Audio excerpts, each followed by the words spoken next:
बिस्मिल्लाहिर्रहमानिर्रहीम। अस्सलाम वालेकुम नाज़रीन, आप देख रहे हैं BBC 11 हेडलाइन न्यूज़ और मैं हूं आपका होस्ट गुलाम दस्तगीर। प्रोग्राम रिव्यू के साथ आज की अहम खबरों को डिस्कस करने के लिए मेरे साथ मौजूद हैं सीनियर सहाफ़ी तजज़ियाकार Sardar Amir Khan Jatoi. Welcome to sir. Thank you. Media पर इमरान खान को जो भी कहें इज़्ज़त देने वाला अल्लाह ताला है। वज़ीर आज़म पाकिस्तान इमरान खान।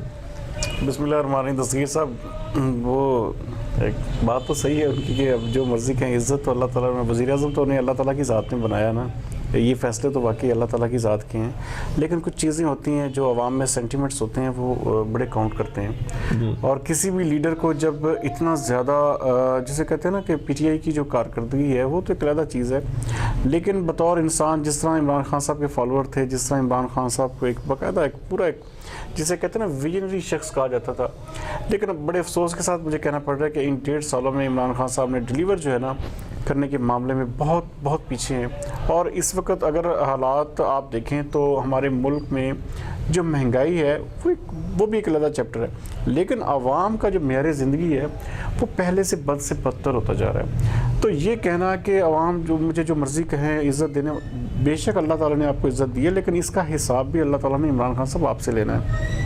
इस मुल्क में जो भी बंदा, जो भी गरीब आदमी कहते हैं ना भूख से अफलास से मरेगा, उसका हिसाब किताब आपने इमरान खान साहब देना है। कोई और शख्स हिसाब देने आपकी जगह पे नहीं आएगा, क्योंकि आप इस मुल्क के हाकिम वक्त हैं। अगर हाकिम वक्त को बुरा भला कोई नहीं कहेगा तो फिर कौन किसको कहेगा?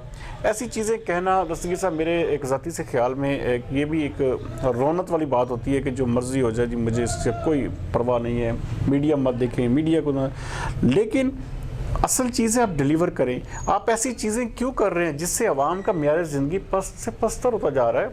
आवाम गुर्बत और महंगाई की चक्की में पिस रहे हैं। आप कुछ फैसला करते हैं लेकिन उसकी इम्प्लीमेंटेशन नहीं होती, तो इन चीज़ों को कंट्रोल करना चाहिए। और आने वाले दिनों में इमरान खान साहब को आवाम की नब्ज़ के मुताबिक चलना चाहिए और कुछ फैसले ऐसे ज़रूर लेने होंगे जो उनके ज़ाती इर्द गिर्द जो लोग हैं उनको फारिग करना होगा, ताकि नए चेहरे सामने आएँ। नए चेहरे जो पुराने पार्टी के जो बेहतरीन वर्कर्स हैं उनको लेके आएँ, असद उमर को लेके आएँ, ताकि जो मईशत का जो सिलसिला है उसको बेहतर किया जा सके। सरदार साहब, इमरान खान की इस बात पे एक पॉइंट क्रिएट होता है कि क्या मीडिया झूठ बोल रहा है? ऐसा नहीं है, मीडिया कभी भी झूठ नहीं बोलता। देखें, मीडिया का एक सेक्शन जी नहीं, एक सेक्शन मीडिया का झूठ बोल सकता है, 2 सेक्शन, लेकिन सारा मीडिया झूठ नहीं बोल सकता। जो अवाम है, जो अवाम के सेंटिमेंट्स हैं, मीडिया को उसी के मुताबिक चलना पड़ता है। हाँ, अगर कहने का मतलब तो नहीं, अगर अवाम के खिलाफ मीडिया चल पड़े ना तो मीडिया की कोई हैसियत और वक़्त ही नहीं रह जाती।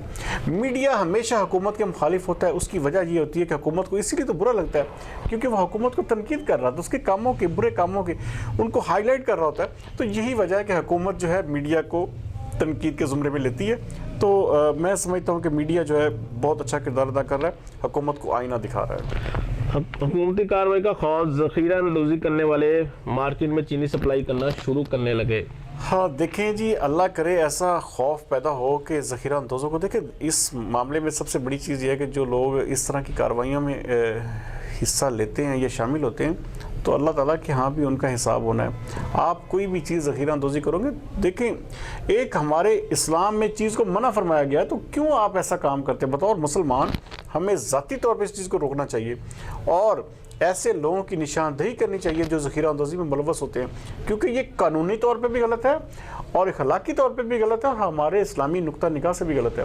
तो ये चीज़ें जो हैं आवाम को भी इस चीज़ से देखना चाहिए कि कौन शख्स उनके इलाके में ज़ख़ीरा अंदोज़ी में मुलव्वस है और ऐसे लोगों को हाईलाइट करें और उनको पकड़वाएँ और उस कार्रवाई में शामिल हों, क्योंकि ये एक सदका जारिया है जिससे आवाम को देखें ना बेहतरीन रेट्स मिलते हैं, बेहतरीन चीज़ें मिलती हैं। तो ये मेरे ख्याल में बहुत बुरी चीज़ है। सरदार साहब, हुकूमती पॉलिसी को भी तो फास्ट होना चाहिए ना, तो सख्त पॉलिसीज होनी चाहिए ताकि वो इक़दाम करें कुछ।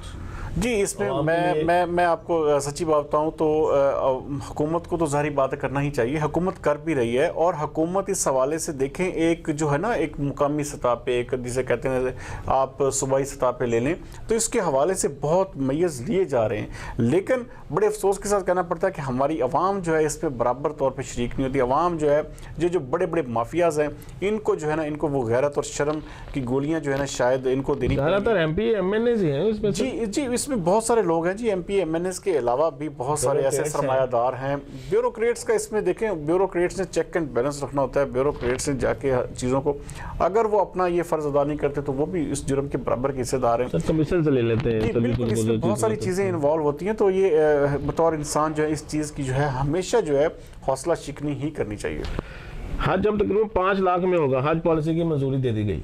देखें अब हज भी इतना महंगा कर दिया गया। आप देखें, कहते हैं कि जी किराए बढ़ गए, पेट्रोल की कीमतें बढ़ी, फलां चीज़ बढ़ी, फलां चीज़ बढ़ी। एक चीज़ आप 3 लाख रुपए में आप दे रहे थे, आपने यकदम उसको 1.5 सालों में 2 लाख रुपए के करीब आपने इजाफा कर दिया। ये बड़ी ज़्यादती की बात है।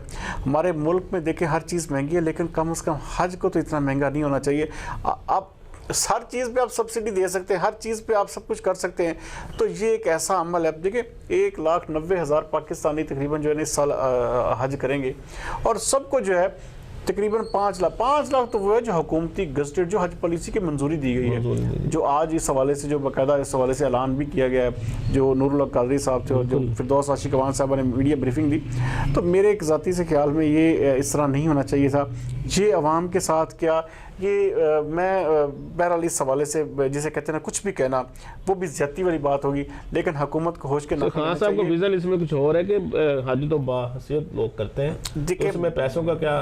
देखिए हैसियत वाले लोग ही इसमें करते हैं, पैसे का इसमें बड़ा अमल दखल होता है। गरीब आदमी, कई लोग ऐसे हैं, बड़े बड़े पैसों वालों को इस चीज़ की जो है ना नहीं होती। आप देखिए कि बहुत सारे गरीब लोग होते हैं जो सालों साल पैसे जोड़ते हैं सिर्फ हज के लिए, और इस कमेटियां डालते हैं, बहुत कुछ होता है। और लेकिन अल्लाह ताला माफ़ फरमाए, देखें इस चीज़ को जो है ना गरीबों के लिए इतना मुश्किल नहीं बनाना चाहिए।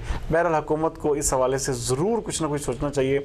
जो ऐसे हकदार हैं, जो ऐसे अफराद हैं जो गुरबत जिसे कहते हैं गरीब आदमी है, उसको हज के हवाले से ज़रूर उसको रिलीफ मिलना चाहिए। मर्शिद की गाड़ी को अंधे ड्राइवर की तरफ उल्टा चलाया जा रहा है। शहबाज शरीफ 1.5 सालों में तो हमें यही नज़र आया कि ड्राइवर जो है हमारा शायद अंधा ही है। जो 1.5 सालों में जिस सफ़र को हमें आगे जाना चाहिए हम पीछे को जा रहे हैं। हमें देखें सबसे बड़ी चीज़ ये होती है कि हम कहते हैं कि हमें मुकाबला करना, इनको मुकाबला करना था इसहाक डार से। इसहाक डार को हमने कहा कि जी वो बड़ा जिसे कहते हैं बड़ा उसको विलन के तौर पे पेश किया गया, जी वो तो जनाब इसहाक डॉलर है, ये है वो है। लेकिन आज देखें कंपैरेटिवली इनकी निस्बत 1000 दर्जे उसका काम अच्छा था, 1000 दर्जे उसकी ग्रिप अच्छी थी। नहीं, मसनूई तरीके से मोटरवेज बन गए, मसनूई तरीके से आपके मेगावाट 10,000 मेगावाट बिजली पैदा होगी, मसनूई तरीके से आपके ये सारे जो कारखाने लगे, ये जो सी पैक के मंसूबे लगे, ये सारा कुछ मसनूई तरीके से लगा। डॉलर 105 रुपए पे, और भाई ऐसा मसनूई तरीका आप भी ले आए, आप क्यों नहीं कर सकते? धोखा नहीं दे सकते लोगों को भाई, ये क्या करप्शन, वो करप्शन थी। 4 साल एक बंदा आपका वजीर खजाना रहता है और वो आपकी सारी चीज़ों को कंट्रोल रखता है, तो वो क्या मसनूई था? ये झूठ और गलत बयानी है।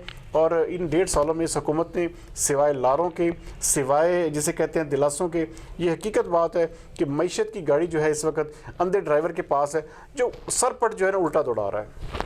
नून लीग जाली तंजीमें खत्म करने पर ऐसे कमाल से पार्टी रहनुमा नाराज। नहीं जी, ये जाली नहीं, ये जैली तंजीमें थी। जैली तो आप इसमें गलत थोड़ा सा बोल गए, लेकिन ये है कि ये जैली तंजीमें जो हैं ये MSF और मुस्लिम लीग यूथ विंग था दस्तगीर साहब, और इसको जिसे कहते हैं बेक जुम्बिश कलम जो है ना एहसन इकबाल साहब ने क्या किया कि बैठे बैठे फैसला कर दिया कि जी MSF भी फारिग है और मुस्लिम लीग। अब देखें उसका MSF का जो यूथ विंग का जो सुप्रीम लीडर था वो जनाब कैप्टन सफदर साहब है, मरीम नवाज साहबा के जो हस्बैंड है। अब यहाँ पे हमारे वो काशिफ नवाज साहब थे, अकील अशफाक अंजम हाशमी साहब थे, और बहुत सारे लोग इस हवाले से देखें इस्तीफों का सिलसिला कल से शुरू हो चुका है। और क्या जरूरत है एहसन इकबाल को इस तरह? आपकी पार्टी पहले कौन सा इतना ज्यादा फ्लरिश कर रही है? आपने जो मेन वर्कर हैं, जो मेन आपके काम करने वाले लोग हैं, वो यूथ विंग और MSF के स्टूडेंट्स हैं, आपने उनको भी जो है जिसे कहते हैं बंद कर दिया। तो ये एहसन इकबाल असल में पता क्या थोड़ा सा सठिया गए हैं। वो जेल में बैठे बैठे उन्होंने कुछ शायद सोचा है कि मैं ना इस तरह के काम करूंगा तो शायद मेरा नाम और हो, लेकिन बड़े अफसोस के साथ ये पार्टी को तबाह करने की तरफ एक इशारा है। और इसको अब देखिए वर्कर कहना शुरू हो गए नून लीग के, ओके भाई वोट को इज्जत दो, नहीं छोड़ो भाई वर्कर को इज्जत दो। वर्कर को तो ये इज्जत मिल रही है कि MSF और आपने यूथ विंग को जैली तंजीमों को खत्म करने की क्या जरूरत? बस ये देखें ये खिलाफ आइन और ये पार्टी के भी आइन के खिलाफ है, और इस हवाले से जो है मियाँ शहबाज शरीफ को और मियाँ नवाज शरीफ को इस हवाले से नोटिस लेना चाहिए और इसको फिल फॉर जो है, क्योंकि इससे पहले कि जो ज़्यादा बेचैनी जो है जो वर्कर्स हैं नून लीग के उनमें फैले, तो इस चीज़ को जो है ना बिल्कुल बंद होना चाहिए। तुर्की सदर दौरा कैसा देखते हैं पाकिस्तान के लिए? तुर्की के सदर जनाब कल आ रहे हैं और देखें वो हम उनकी एक जाती तौर पर रहेगा जी बिल्कुल बड़ा अच्छा इम्पैक्ट रहेगा। और इस हवाले से देखें तुर्की की जो सदर है ना रजब तय्यब एर्दोगान, वो एक इंतहाई नफीस और अच्छे इंसान है और मुस्लिम उम्मा को ऐसे लीडर्स की ज़रूरत है। जिस तरह देखिए उन्होंने कश्मीर के मामले में पाकिस्तान का साथ दिया, जिस तरह हमेशा वो पाकिस्तान का साथ देते हैं, आप कोई भी इशू ले लें हमेशा तुर्की पाकिस्तान के साथ खड़ा होगा। असल में तुर्की ब्रदर मुल्क है जिसको कोई लालच नहीं, कोई किसी किस्म का जिसे कहते हैं आपके कोई साथ वो मफादात नहीं वाबस से, आपकी फौज उसने यूज़ नहीं करनी, आपके कोई बंदे उसने यूज़ नहीं करने, आपका कुछ भी उसने पैसा नहीं लेना, उसकी कोई इन्वेस्टमेंट। लेकिन क्या है वो एज ए ब्रदर मुल्क वो उसको जो है ना वो पाकिस्तान से वो मोहब्बत करते हैं। असल में क्यों मोहब्बत करते हैं कि पाकिस्तान की फ़ौज तगड़ी फ़ौज है। अगर तुर्की की फ़ौज का एक नाम मुकाम है तो पाकिस्तानी फ़ौज का भी एक नाम मुकाम, उसी वजह से जो है ना तुर्की की तो पाकिस्तान को भी अपने मरासिल ज़्यादा मजबूत करने चाहिए, जाके जी बिल्कुल देखें जी बिल्कुल इस हवाले से देखें जो रजब तय्यब एर्दोगान है उनके साथ इमरान खान साहब को लाइजोन अपना बनाना चाहिए। और उस हवाले से जो इंटरनेशनल देखे ना उन्होंने एक दावत दी, बाकायदा टीवी चैनल का ऐलान भी हुआ, लेकिन क्या हुआ इमरान खान साहब उससे फिर गए और वो भी सऊदी अरब के दबाव में आके तुर्की जैसे मुल्क को नाराज़ नहीं करना चाहिए। हर चीज़ से कतई नज़र हो के, हर चीज़ से हट के जो तुर्की की हुकूमत है उसके साथ पाकिस्तान को अपना लाइजोन बेहतर करना चाहिए। पंजाब की मिट्टी, पंजाब का खेल, कबड्डी वर्ल्ड कप 2020 शुरू हो चुका है जी। इस हवाले से देखिए बड़ा ज़बरदस्त मैचेस हुए, मैचेस का सिलसिला जो है जारी है, लेकिन बड़े अफसोस से कहना पड़ रहा है कि ये देखें अवाम असल में अवाम की शिरकत इसीलिए नहीं होती कि जब आप पे कोई भी ऐसा फैसला कर देते हैं ना जिससे अवाम में गलत असर फैलता है। आप देखें कि आपने एक निजी चैनल को जो है ना आपने राइट्स दे दिए, आपका मीडिया भी नाराज़ हो गया, अवाम तक उसकी आगाही नहीं पहुंची, अवाम तक इत्तलाआत जो है वो बहुत ज़रूरी है। अब देखें आप मैच हो रहा है, मैच होने के दौरान जी नोटिफिकेशन हो जाता है जी आप ग्राउंड में जो है जी फ्री जा सकते हैं। देखिए ऐसे फैसले ये अवाम को पहले बताने, लोग पासों के लिए धक्के खा रहे थे, अब उन्हें पता चला हो नहीं जी ये तो फ्री हो गया। ऐसी चीज़ें जो है ना तो लोग जाएंगे सर। अब देखिए अब कल का दिन है, एक ही दिन है, कल उम्मीद करते हैं कि कल बड़ा जैम पैक्ड होगा। आज का इस हवाले से बड़ा मायूस कुन दिन था कि अवाम नहीं, एडवर्टाइजमेंट का बहुत बुरा फुकदान था इस एडवर्टाइजमेंट। देखें जब आप एक देखें एक शख्स को या एक इदारे को आप अपना सब कुछ दे देंगे ना कि जी आप मार्केटिंग करें, आप इसके राइट्स दे दें, तो उसके बाद फिर जो है ना आप गिला नहीं कर सकते। उस निजी इदारे ने भी तो कुछ एडवर्टाइज नहीं किया ना, देखें ना वो सिर्फ और सिर्फ एक वो अपनी हद तक उन्होंने किया। तो बहरहाल ये है कि कल का दिन देखते हैं जो इंतजामिया ने फैसला किया इसके ऊपर जो है फैसलाबाद की आवाम का क्या पैगाम देंगे छोटा सा इस हवाले से कि दोबारा देखें फैसलाबाद में जो भी मैचेस हों उसके हवाले से पहले मैयज रहने चाहिए, ऐसी बातें पहले कर देनी चाहिए कि जी अवाम के लिए ये जो है ना फ्री एंट्री है।